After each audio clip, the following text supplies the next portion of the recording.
Welcome to Democracy Now!, democracynow.org, The War and Peace Report. I'm Amy Goodman.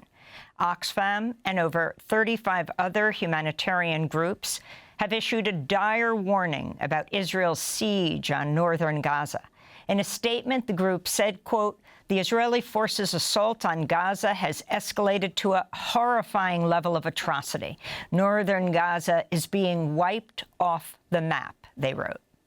Israel's barred all food into the area while attacks on displaced people continue. Meanwhile, the Biden administration sent Israel a written warning that the U.S. may cut off military assistance if Israel does not boost humanitarian aid access to Gaza within the next 30 days. Secretary of State Antony Blinken and Defense Secretary Lloyd Austin wrote, quote, "We're now writing to underscore the U.S. government's deep concern over the deteriorating humanitarian situation in Gaza and seek urgent and sustained actions by your government this month to reverse this trajectory," unquote. The Biden administration has continued to arm Israel despite findings by its own experts at USAID and the State Department that Israel's routinely impeded delivery of food and medicine to Gaza in violation of U.S. law. On Tuesday, State Department spokesperson Matt Miller faced numerous questions about U.S. policy. This is Reuters journalist Humaira Pamuk. Given you are already saying humanitarian assistance is very low and putting in front of Israel a bunch of concrete measures on how to improve it, why are you waiting for another 30 days to implement the law? Because we believe it's appropriate to give them a chance to cure the problem. Other outlets have reported, but Reuters has reported all the way back in April that officials from this department have assessed in internal memos that Israel, quote, is persistently and arbitrarily impeding aid in Gaza. So if the law is already being, if it's already doing it, why is the United States waiting? So first of all, that is not, so we've been over this before, I know, from this podium. There are people that reach that conclusion, and there are people inside this building who reach the opposite conclusion. So I think it's important to state that for the record. In Lebanon, Israel attacked a municipal building in the southern town of Nabatea, killing 6 people, including the town's mayor.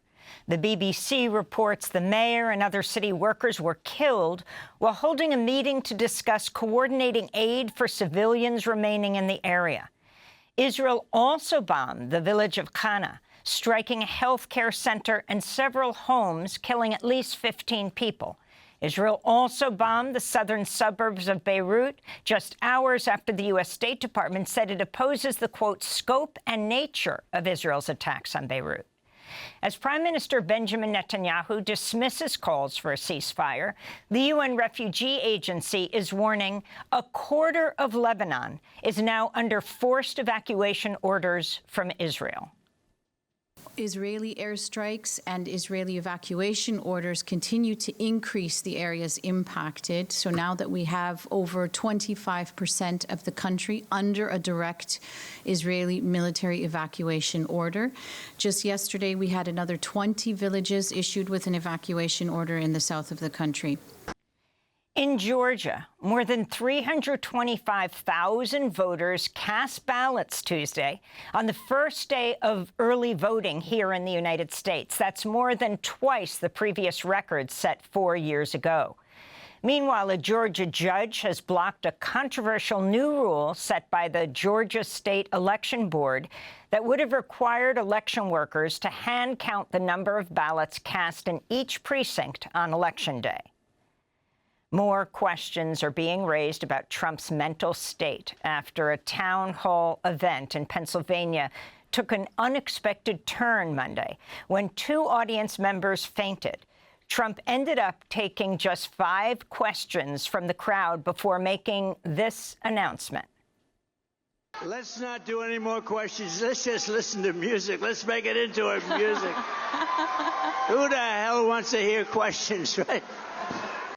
For the next more than 30 minutes, Trump's staff played music while the former president swayed and bopped to the music on stage, along with South Dakota Governor Kristi Noem, who was hosting the town hall.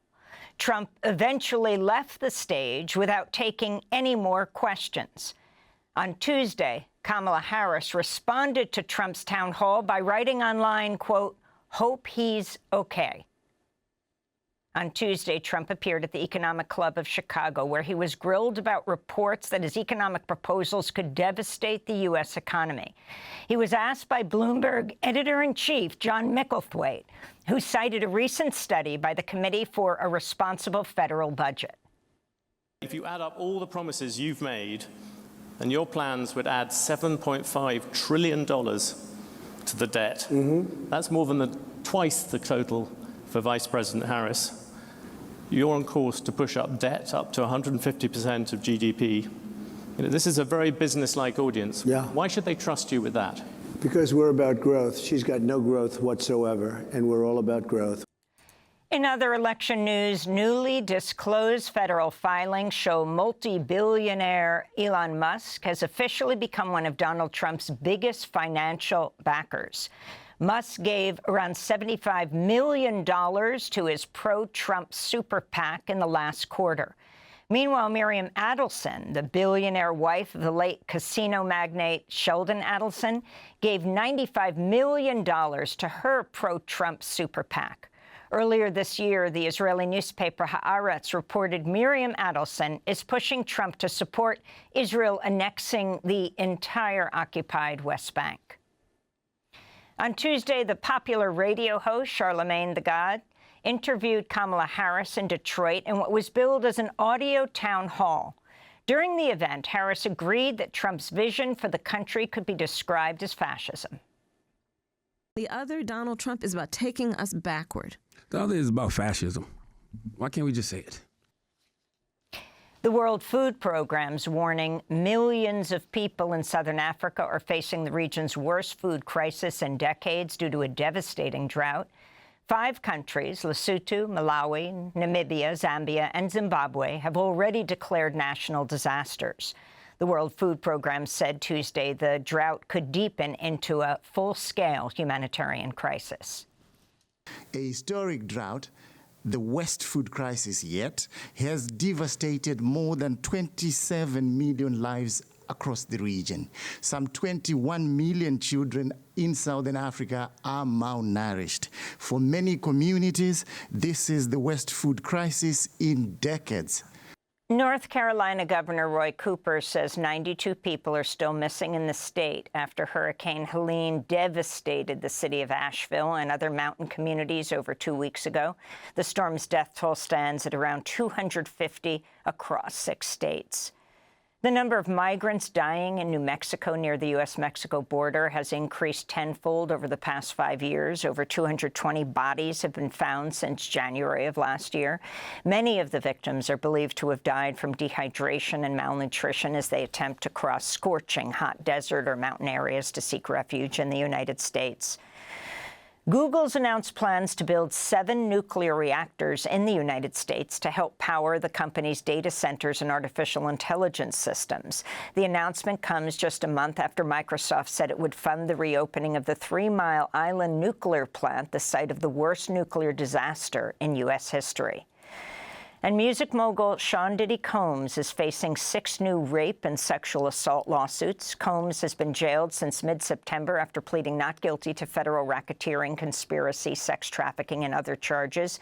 The attorney, Tony Busby, has said is representing more than 120 people who have made sexual assault and rape allegations against Combs, who was once one of the most powerful figures in the entertainment world.